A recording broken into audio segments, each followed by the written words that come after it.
In just a few short days, the highly anticipated Secret Slayers pack will hit the Yu-Gi-Oh! TCG, and in this set there are a bunch of reprints, but also 3 entirely new themes that we have not yet seen before. In today's Konami-sponsored video, I'm going to be going over the Eldlich archetype and talking about some of the basic combos and basic cards that you want to play in that strategy. After learning about the Eldlich theme in today's video, please make sure to check out my friends Team APS and Team Samurai X1. Their channels will have videos about the other 2 Secret Slayer archetypes that I'll link in the description below. Before going over each card specifically, I want to give you guys a general idea of how the deck functions. Eldlich is a zombie theme, and that is zombie singular because there's only one main deck monster, Eldlich the Golden Lord, and then a whole bunch of supporting spells and traps. Now these spells and traps either get you to the Golden Lord, or they get bonus effects when you already control it. The 3 Eld Elixirs, for example, can special summon the Golden Lord either from your hand or deck or graveyard, depending on which one you're using. However, if you already control the Golden Lord, you can actually special summon whatever zombie monster you want, which gives you a lot of synergy with previously released powerful zombie monsters. All 3 of these cards have the exact same graveyard effect that lets you banish them to set a golden land, spell, or trap right from your deck into your back row. All 4 of the golden land cards in this set are traps. 3 of them are trap monster cards that get bonus abilities when you already control Eldlich the Golden Lord. All 3 of these trap monsters, by the way, have an effect while in the graveyard that lets you banish them to set an Eldlixir right from your deck. Already you can probably understand at least a little bit how this deck tries to gain advantage.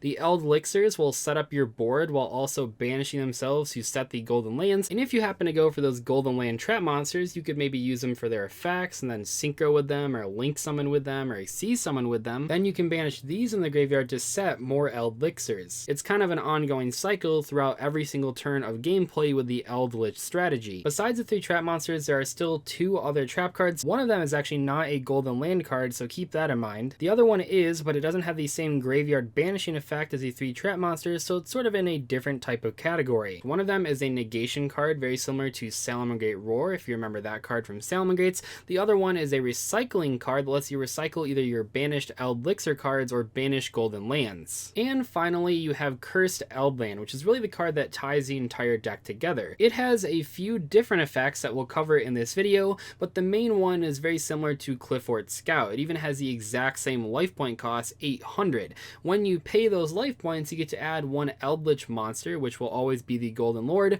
or 1 golden land, spell, or trap from your deck to your hand.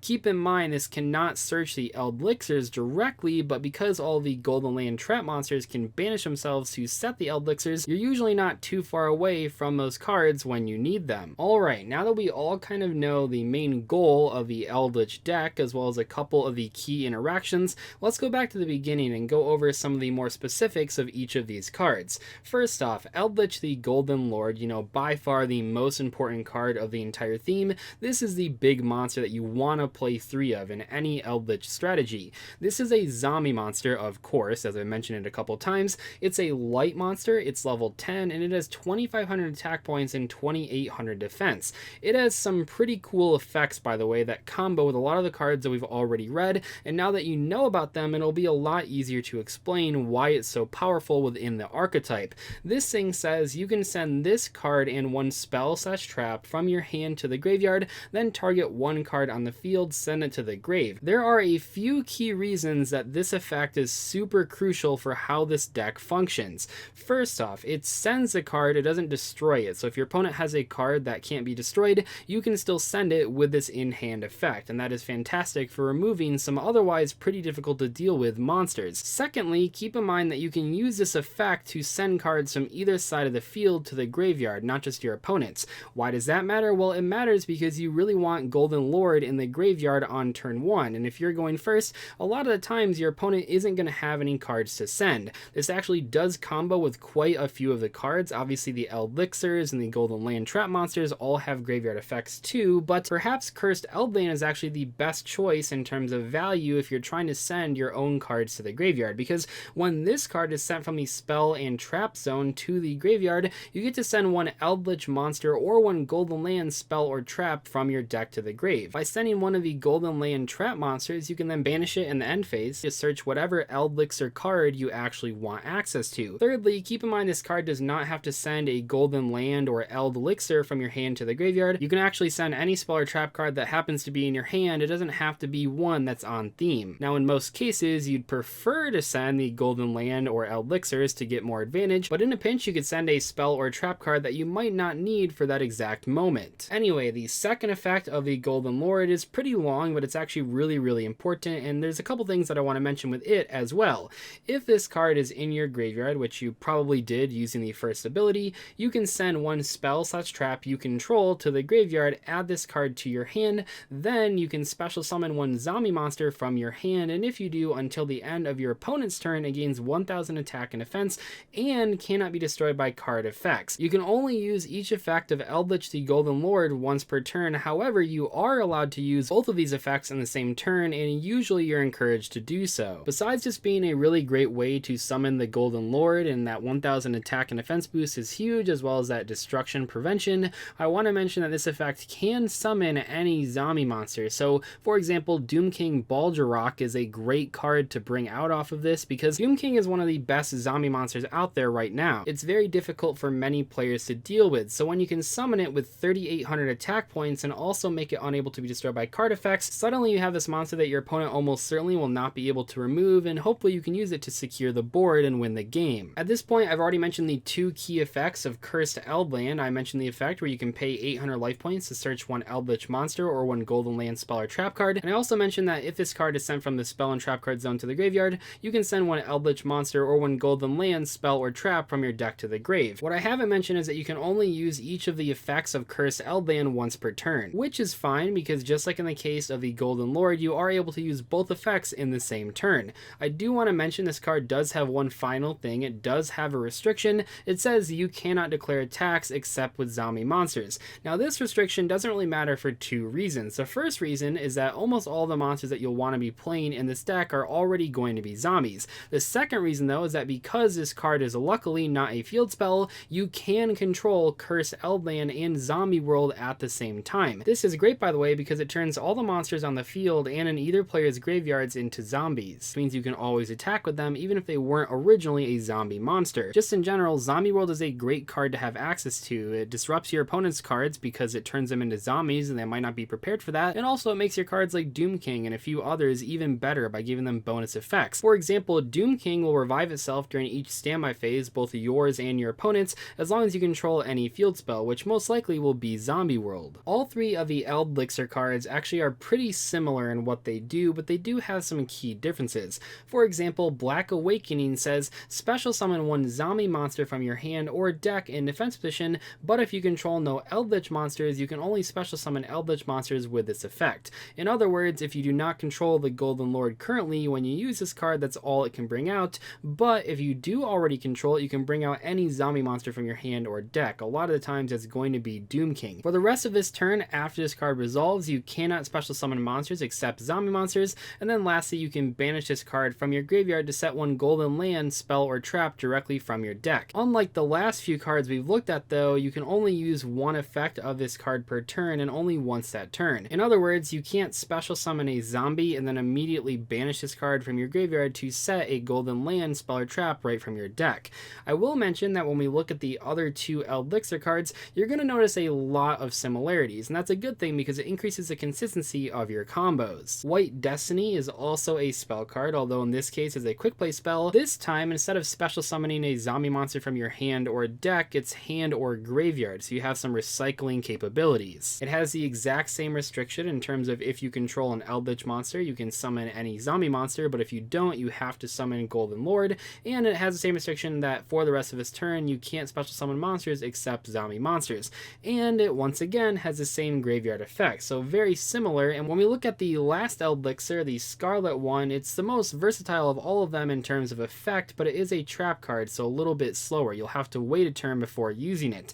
However, the benefit is pretty noticeable because you get to special summon a zombie from your deck or graveyard, so it takes the hand completely out of the equation. Of course, this has the exact same restrictions as the previous two cards. You can only summon an Eldlich monster if you don't control an Eldlich monster, and also you're restricted to special summoning zombie monsters for the rest of this turn. And finally, just like in the case of the other two cards, you will be able to banish it from your graveyard to set a Golden Land spell or trap directly from your deck. Notably, while Black Awakening is the one that you want access to first because it starts your combos the easiest. The other two are actually way better to set off of the golden land cards because you can use them during your opponent's turn. Now let's move on to the golden land trap monsters. Conquistador and Hakero are both some of the best cards in this deck. They are both super versatile and have huge benefits when you control Eldlich, the Golden Lord. Both of these are level 5 light zombie monsters when they hit the field. Conquistador has 500 attack and 1800 defense, while Hakero has 1800 attack and 1500 defense. I will say level 5 is perfect though, because you can synchro summon level 8 synchro monsters like Psyframe Lord Omega with Unizombie, a card you'll probably want to be playing.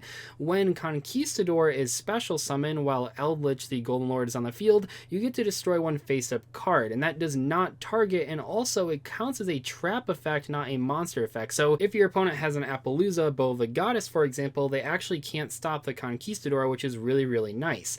Hakero, on the other hand, is more like a DD Crow. When this thing is special summoned while you control the Golden Lord, you get to banish one card from either player's graveyard. That is fantastic. Both of these cards are great forms of disruption as long as you have the Golden Lord on your field, and if they manage to survive a turn, you can use them for all of your different extra deck summons like Synchros, Xyz, and Link monsters especially. Guardian of the Golden Land is the third trap monster, and it's level 8, not level 5. That means you probably won't be synchro summoning with it, although I guess it's not impossible, but usually you'll want to overlay into rank 8 monsters with this card and another level 8.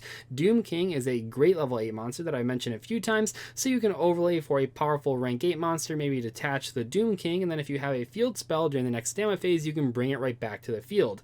When this card is activated and summoned while you control the Golden Lord, you can make the attack of one face-up monster on the field become 0. Notably, this card has 2500 defense, so a lot of times your opponent might not have two monsters on the field that can actually get over it, and you can reduce the one that actually does have a high attack. And like I mentioned earlier, you can banish these cards from your graveyard to set one of the Eldlich spell or trap cards right from your deck. All three of the Golden Land trap monsters have the same sort of restriction as the Eldlichers in that you can only use one of their effects per turn and only once that turn. Usually you're going to special summon them during your opponent's turn and get that disruption effect, and then on your turn synchro summon them away and then use their banish effect in the graveyard. While Conquistador is obviously a staple 3 of because it's super powerful, even if you don't want to play 3 copies of the other 2 trap monsters, I'd highly recommend at least playing 1 copy because it's really important to have them to cycle through while you're banishing your Eldlichers, because you want to go for cards that then can search those Eldlichers once again. But we're not done yet because there's still 2 more trap cards that we need to take a look at. Golden Land Forever is a counter trap that says when a spell/trap card or monster effect is activated while you control an Eldlich monster, tribute 1 zombie monster, negate that activation, and if you do, destroy that card. You can only activate 1 Golden Land Forever per turn. Now, one thing to keep in mind with this card is that you don't have to tribute the Eldlich monster, and actually you probably won't want to. What you usually want to tribute with this card is going to be the trap monsters after you already got their effects off and banished a card or popped a card or reduced a monster's attack to 0. This transitions perfectly into your next turn as well, because then you can banish the trap and then set one of the Eldlichers right from your deck. El Dorado Adelantado is the final Eldlich themed card we're going to look at in today's video. This thing is super key for recycling a lot of your resources. Don't forget that because this is not a Golden Land card, you can't search it in all of the usual ways, but if you do manage to draw it, it makes a pretty large impact on the game. What does this thing do? Well, it is a normal trap card that says if you control an Eldlich monster, activate one of these effects. You can either shuffle back 3 of your banished Eldlichers spell and traps with different names into your deck, and if you do, destroy all cards on the field, or you can shuffle 3 of your banished Golden Land spell and traps with different names into your deck, and if you do that, you get to have your opponent's life points, and then you gain life points equal to their current life points. That's it for the Eldlich cards themselves, but I want to talk about some cards that you can combine them with to make your deck even stronger. I mentioned a couple of these already. Unizombie is a great tuner for any zombie deck. Doom King and Zombie World are really strong, and if you're playing all of those cards, you definitely should be playing at least a few copies of Necro World Banshee and Glow Up Bloom. Mizuki and Gozuki are also a pair of great zombie monsters for almost any zombie deck, and all of the cards that I just listed actually come out of the Zombie Horde structure deck released not too long ago. If you're looking to pick up a lot of zombie monsters in one place after opening some packs of Secret Slayers and starting construction on your Eldlich deck, make sure to pick up a few of those Zombie Horde structure decks because there's a ton of valuable stuff for your strategy in them. Jacko Bolin is a great choice to summon off of your Eldlichers if you already have the Golden Lord on the field, and is just a really solid zombie card card for almost any zombie deck in general. A lot of the spots in the extra deck are going to be personal preference, but two cards you definitely want to get your hands on are Siphon Lord Omega and Vampire Sucker. You can find Omega out of High Speed Riders or Battles of Legend Light's Revenge, and you can find Vampire Sucker out of Flames of Destruction. In my mind, both of these cards are mandatory for basically any zombie deck out there, not just Eldlich, but they do have a lot of really cool synergies within this archetype. If you're looking for draw power, I have two big suggestions. Magician Souls is fantastic in this deck. It was printed in Legendary Duelist Magical Hero not too long ago. It lets you send spell and trap cards from your field or hand to the graveyard to draw cards. It's amazing in this deck, by the way, because you have Cursed Eldland that you can send, you have your Eldlixirs that you can send, you have your Golden Lands that you can send, so many different cards with graveyard effects that you can all send off of Magician Souls. If you don't want to go that way, you could go towards Pot of Extravagance. Pot of Extravagance is another great card. Pot of Extravagance came out a little while ago in Savage Strike, but it's actually going to get a reprint in the upcoming Toon Chaos set just a few months away. And finally, you can always combine Eldlich with any other zombie archetype, such as Mayakashi or Shiranui. Maybe you even just make a 60 card version combining all the different cards that I mentioned in today's video. Whatever you choose to do with this strategy is completely up to you. I just want to give you guys a basic outline of how the cards work and some of the other strategies that you can combine them with. This is a really unique archetype, combining one giant zombie monster with a whole bunch of spells and traps, and then making it in a way where you can combine it with a lot of other zombie archetypes and zombie cards. Before I end today's video, I just want to give a huge thank you to Konami one final time for sponsoring today's video. If you guys enjoyed the collaboration and want to see it happen more often, make sure to hit that like button or let me know in the comment section below. Anyway though, thank you guys so much for watching today's discussion video. I'll catch you in the next one. Goodbye.